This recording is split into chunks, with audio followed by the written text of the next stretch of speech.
Hi everyone, welcome back to our English channel tell English. రోజులాగే ఈరోజు కూడా మనం రోజు తరచుగా మాట్లాడే కొన్ని తెలుగు సెంటెన్స్ని ఇంగ్లీష్లో ఎలా చెప్పాలో చూద్దాం. ఫర్ ఎగ్జాంపుల్, నాకు కొంచెం సమయం కావాలి, నీ గదికి వెళ్ళు, నేను దీన్ని చేయలేదు.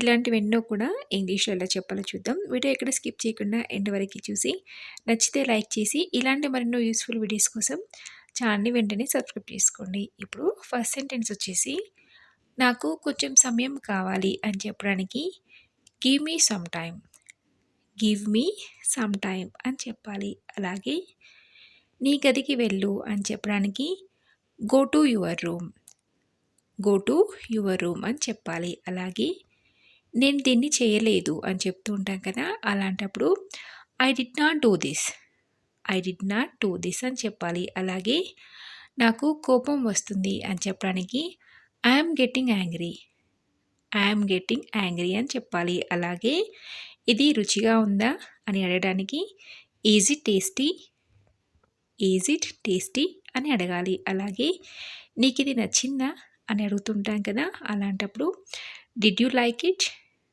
డిడ్ యూ లైక్ ఇట్ అని అడగాలి. అలాగే ఊహించడం కష్టం అని చెప్పడానికి it's hard to guess, it's hard to guess.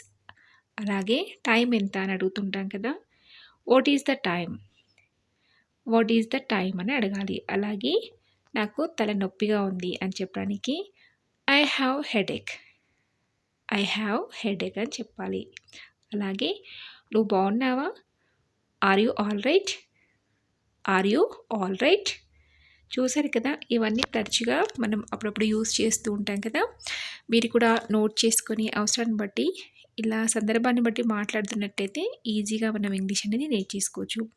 మరి ఈ వీడియో మీకు నచ్చితే తప్పకుండా ఒక లైక్ చేయండి. అలాగే ఇలాంటి మరెన్నో యూస్ఫుల్ వీడియోస్ చూడాలనుకుంటే ఛానల్ని వెంటనే సబ్స్క్రైబ్ చేసుకుని పక్కనే ఉన్న బెల్ బటన్ని హిట్ చేయండి. మరొక యూస్ఫుల్ వీడియోతో ముందు ఉంటాను. Thank you for watching.